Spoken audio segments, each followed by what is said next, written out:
da mucho gusto poder estar aquí con ustedes, saludarlas, tener esta serie de estudios acerca de qué dice la Biblia sobre todos estos diferentes temas que ya hemos estado estudiando y otros que veremos más adelante, pero de los que tenemos mucho que aprender. En esta ocasión vamos a estar hablando acerca del tema del yugo desigual. La Biblia, entendemos y hemos estado hablando al respecto reiteradamente, es desde luego la palabra de Dios. Y es importante que nosotros queramos saber qué dice Dios o qué habla la Biblia acerca de este tema. Es muy importante también que nos quede claro que Dios no simplemente quiere darnos su opinión. Más bien, la Biblia, la Escritura está llena de promesas, consejos, ejemplos, mandatos, preceptos, etc. Todo esto representa los pensamientos de Dios, que es santo y que son conforme a su carácter y a sus atributos. ¿Por qué es importante para mí conocer los pensamientos de Dios? Pues precisamente porque la Biblia debe ser para cada cristiano la única regla de fe y práctica para su vida. El primer consejo que yo debo buscar para mi vida es justamente lo que dicen las Escrituras. Ninguna otra opción o afirmación debe ocupar el lugar de la palabra de Dios.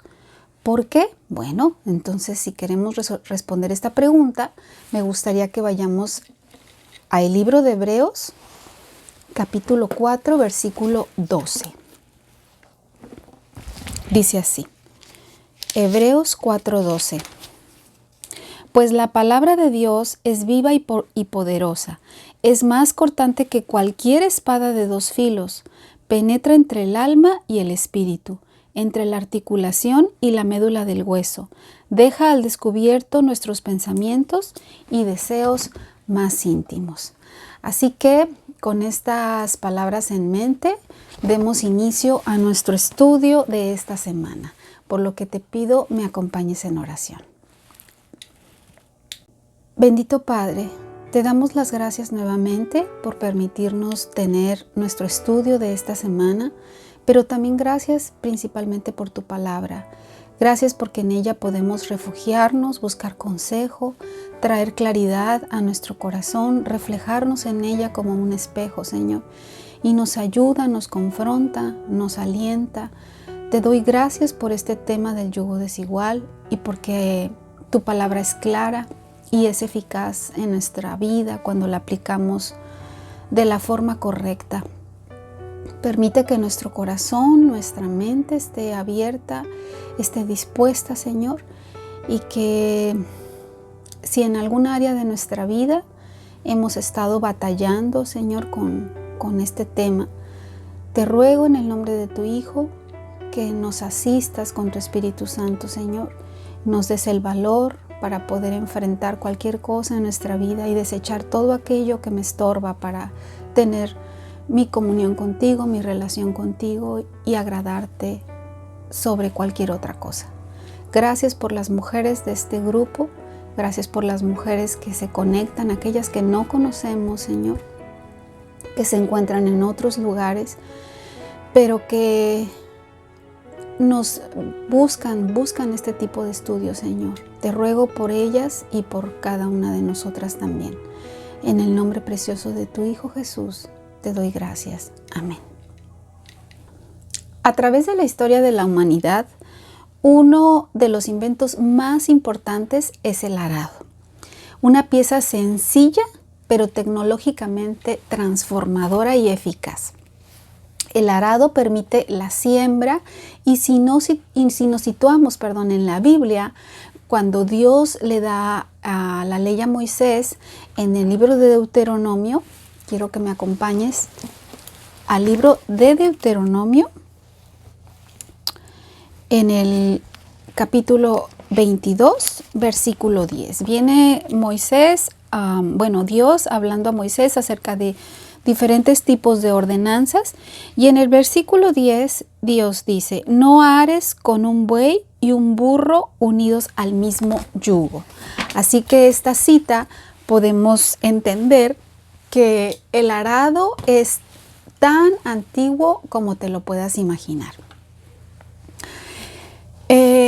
Antes de continuar con la exposición de este tema, me gustaría que primero veamos cuál es la definición de la palabra yugo.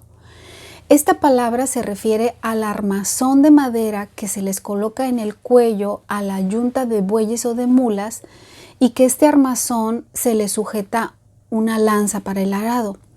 Al colocarse el yugo en el cuello de estos animales, ellos tiran del arado con toda su fuerza al mismo tiempo y con la lanza van haciendo los surcos en la tierra para poder prepararla para la siembra.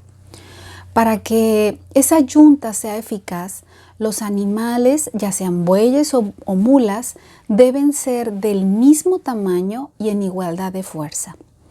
De no ser así, entonces no hay un equilibrio, el peso no es equitativo y los resultados no son los esperados. ¿Qué puede pasar en ese sentido? Bueno, varias cosas. Por ejemplo, el animal más fuerte da pasos más grandes. No jalan el arado de forma coordinada, así que los surcos no son del mismo tamaño. Otra cosa es que es más difícil jalar el arado porque el peso caerá sobre el animal más fuerte y el más grande, y el trabajo se hace más lento. El animal más débil retrasa el trabajo del arado y se tarda más en ese proceso. Y también hay desigualdad en los surcos del arado, por lo tanto no queda la tierra lista o en las condiciones adecuadas que se requieren. En pocas palabras, en la agricultura el yugo requiere de dos animales con una fuerza similar y que trabajen al unísono, sí, coordinados, pues de lo contrario el arado del terreno sería desigual. Es evidente que aunque esta forma de arar la tierra es antigua y en la actualidad hay procedimientos y tecnología moderna para labrar la tierra, este tipo de arado en particular, con una yunta de bueyes y unidos por ese yugo, sigue practicándose en algunas regiones. Ahora, ¿qué significa o qué significado tiene el yugo desigual en la Biblia? ¿Qué dice la Biblia sobre el tema del yugo desigual? La referencia más clara la tenemos en el libro de 2 de Corintios, capítulo 6, versículo 14 al 18. Vamos a leer lo que Pablo les está enseñando a los corintios sobre este tema. 2 de Corintios, capítulo 6, 14 al 18. Dice, no se asocien íntimamente con los que son incrédulos. ¿Cómo puede la justicia asociarse con la maldad? ¿Cómo puede la luz vivir con las tinieblas? ¿Qué armonía puede haber entre Cristo y el diablo? ¿Y cómo puede un creyente asociarse con un incrédulo? ¿Y qué clase de unión puede haber entre el templo de Dios y los ídolos? Pues nosotros somos el templo del Dios viviente. Como dijo Dios, viviré en ellos y caminaré entre ellos. Yo seré su Dios y ellos serán mi pueblo. Por lo tanto, salgan de entre los incrédulos y apártense de ellos, dice el Señor. No toquen sus cosas inmundas, y yo los recibiré a ustedes, y yo seré su padre, y ustedes serán mis hijos e hijas, dice el Señor Todopoderoso. Este texto regularmente se utiliza cuando queremos hablar acerca de la unión en matrimonio entre dos personas que profesan diferente fe. Y aunque esta aplicación es correcta y muy adecuada, también podemos aplicarla en otras áreas de nuestra vida. En el contexto de este pasaje, Pablo no viene hablando del matrimonio, sino que habla acerca de las dificultades como ministro de la palabra y de la fidelidad de Dios y de cómo sirve al Señor en medio de sus privaciones y persecución. En la versión que estoy usando, que es la NTV, el título que viene antes del versículo 14 dice, el templo del Dios viviente. Estos títulos que no están en los escritos originales, pero los ponen ahí para que nosotros nos demos una idea de lo que está tratando de explicar. Y en este caso está haciendo referencia a que nosotros los cristianos somos el templo del Espíritu Santo. Pablo más adelante en el capítulo 7 es cuando él empieza a hablar sobre el matrimonio. Un creyente es una persona que ha creído en el Evangelio, que ha creído en Jesús como su Señor y su Salvador, y ha puesto su fe en Él y en la obra de redención de Cristo en la cruz. Un creyente es una persona que ha sido transformada por la gracia de Dios y ha dado evidencias de esa salvación. En cambio, un incrédulo es una persona que no ha creído en esto, que aún permanece en tinieblas y en la oscuridad de su corazón. Ahora es posible llamarse cristiano y no ser creyente. Y es muy importante entender esto porque tiene que ver con el verdadero estado espiritual de una persona. Pero primero me gustaría contestar la siguiente pregunta. ¿Qué significa asociarse íntimamente con alguien? Los cristianos tenemos una gran facilidad para contaminarnos con las malas compañías, las malas conversaciones, ciertas asociaciones o negocios con personas que no son creyentes. Si no tenemos cuidado, fácilmente se corrompen nuestras buenas costumbres. En la Biblia podemos encontrar varios pasajes donde Dios, buscando cuidar la integridad de su pueblo, los saca del desierto para evitar que fueran contaminados por el paganismo de los egipcios, por ejemplo. En varios pasajes bíblicos vemos como que Dios arrasa con pueblos enteros, no porque Dios fuera malo, sino porque las prácticas de estos pueblos eran aberraciones delante de Él, que es Dios Santo. Y el propósito de aniquilarlos fue precisamente para evitar que los israelitas fueran influenciados y contaminados con sus prácticas paganas. Nosotros los creyentes, aquellos que hemos puesto nuestra fe en Jesucristo como nuestro Señor y Salvador, que hemos sido perdonados y limpiados por la sangre de Jesús, somos llamados a cuidarnos de no ser contaminados. La unión en yugo desigual va más allá de solo la unión en matrimonio. Si bien es cierto que el matrimonio es por esencia la unión íntima más importante del ser humano, también existen otro tipo de asociaciones que pueden representar un yugo desigual. Y quiero que veamos algunos ejemplos acerca de esto. El primer ejemplo que nosotros tenemos referente al yugo desigual es en los negocios. Ciertamente, quizás quienes tienen algún tipo de negocio estarán de acuerdo conmigo que una sociedad entre una persona que es cristiana y la otra no, la motivación de ambos sería diferente. Mientras el creyente busca glorificar a Dios con su trabajo, el otro probablemente está buscando su propia gloria y satisfacer sus propias motivaciones. El creyente buscará hacer las cosas de la forma correcta, por ejemplo, retribuir a sus empleados de la forma justa, pagar salarios justos, pagar impuestos reales, no mentir o hacer trampa a sus clientes.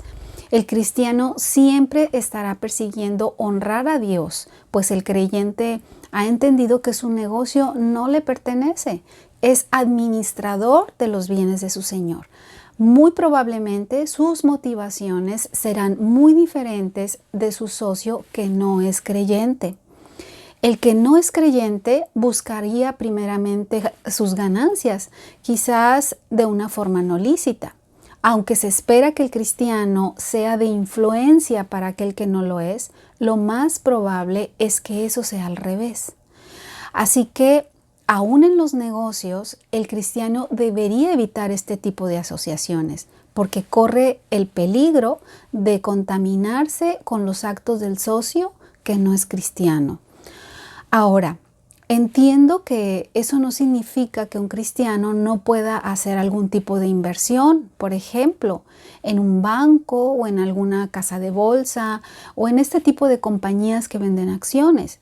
Muchas de estas empresas no son compañías cristianas, ni tampoco se refiere a que si tú trabajas con un incrédulo deberías renunciar y buscar otro trabajo. A lo que quiero llegar es más bien al tipo de asociaciones en las que dos o más personas, incluyéndote a ti como creyente, donde una parte de tu dinero la inviertes con otra persona que no es cristiana y donde cada uno quiere hacer las cosas de la forma contraria. Uno de forma lícita y quizá el otro no. La segunda, el siguiente tipo de asociación en yugo desigual que podemos también del que podemos hablar es acerca en nuestras amistades, nuestra relación con otro tipo de personas. En este punto me gustaría comenzar diciendo que desde luego no podemos meternos dentro de una burbuja y aislarnos del mundo. Los cristianos estamos en él, pero ya no pertenecemos al mundo. Y cuando hablamos del mundo, nos referimos a este sistema de valores que la sociedad, la cultura, las tradiciones, etcétera, nos impone como verdaderos. Por lo tanto, por obvias razones, tenemos que relacionarnos con otras personas que no son cristianas y no tienen nuestras mismas convicciones. Por eso, precisamente, en cuanto a que la Biblia es la palabra de Dios, es una de las primeras cosas en las que no coincidimos con el mundo, entre muchas otras cosas. El problema no es relacionarnos con otras personas de forma informal, sino el de mantener una relación donde yo busque esa amistad que me une a esa persona de una forma más íntima, más cercana, y que su amistad es tan importante o necesaria para mi vida que prefiero su compañía a la compañía de otras personas que sí son cristianas y que comparten mi fe en el Dios de las Escrituras. ¿Qué sentido tiene, por ejemplo, reunirte a orar con un inconverso? Tarde o temprano, esa amiga o amigo terminará por influenciarme, y el peligro aquí precisamente es que el mundo es tan atractivo y el pecado es tan sutil que en un instante de debilidad puedo ceder a él, puedo apartarme o negar mi fe. Esto no quiere decir que no puedo entablar ningún tipo de relación con los incrédulos. Más bien, a lo que se refiere Pablo es que no debo buscar este tipo de intimidad con alguien que no es creyente y que no busque o que no me fíe de su consejo, porque seguramente este consejo estará basado en cualquier otra cosa que no son las Escrituras y lo que Dios dice en su palabra. Dice Pablo en el versículo 14, no hay relación alguna entre la luz y las tinieblas. Si tú eres de Cristo, eres templo del Espíritu Santo, totalmente opuesto a aquellos que aún no han creído en Él y que aún se encuentran en tinieblas. La otra forma de asociarnos íntimamente con los incrédulos es precisamente el matrimonio. Como decíamos al principio, el matrimonio es la unión más íntima que pueda existir, tanto así que la Biblia dice en Génesis 2:24 que cuando un hombre y una mujer se unen, se convierten en uno solo. Unirse en matrimonio, un creyente con un incrédulo, es unir dos polos opuestos, lo cual hace la relación mucho más difícil. Esto no quiere decir que vas a divorciarte de tu esposo incrédulo. Ya estudiamos anteriormente sobre este tema. Una cosa es llegar a Cristo estando ya casada, donde tú te conviertes y tu esposo no, o viceversa. Y otra muy diferente es que siendo creyente, busques o permitas de forma voluntaria la alianza de matrimonio con una persona que no es creyente. No tengo duda de que Dios en su gracia y en su misericordia pueda transformar la vida y el corazón de cualquier persona. Pero si tú, siendo cristiana, te ha pasado por la mente casarte con un incrédulo, no tienes ninguna garantía de que esa persona se vaya a convertir a Cristo. Y por lo tanto no tienes la certeza de que tu matrimonio funcione como Dios lo ha diseñado. Quisiera enfatizar esto porque no quiero que haya esta confusión. Dios tiene el poder para cambiar las vidas, desde luego que sí. Pero si te casas con un incrédulo, no tienes la garantía de que en tu matrimonio te vaya bien. Pero si tú estás casada y tu esposo no es creyente, yo te animo a que estés orando por él incesantemente, insistentemente, y a confiar en la gracia transformadora de Dios. Mi consejo es que seas obediente y que te apegues a los principios bíblicos que Dios ha establecido en su palabra. Ahora, algo bien importante. ¿Cuáles son las consecuencias por asociarme íntimamente con los incrédulos? Y digo algunas porque por mencionar solo estas, pero seguramente es que se derivan muchas otras. Por ejemplo, la primera es que debemos entender que esto es un mandamiento, no es algo que está a discusión, y el no obedecerlo nos pone en franca rebeldía contra Dios. La segunda es que no hay manera de ponernos de acuerdo. Yo creyente busco un fin que es el glorificar a Dios. El no creyente buscará sus propios fines. El número 3 es que cada uno va a jalar para su propio lado. Cada uno jala según su fuerza, sus motivaciones, sus preferencias y sus anhelos. Entrar en algún tipo de alianza con un incrédulo de alguna forma es ir en búsqueda del desastre.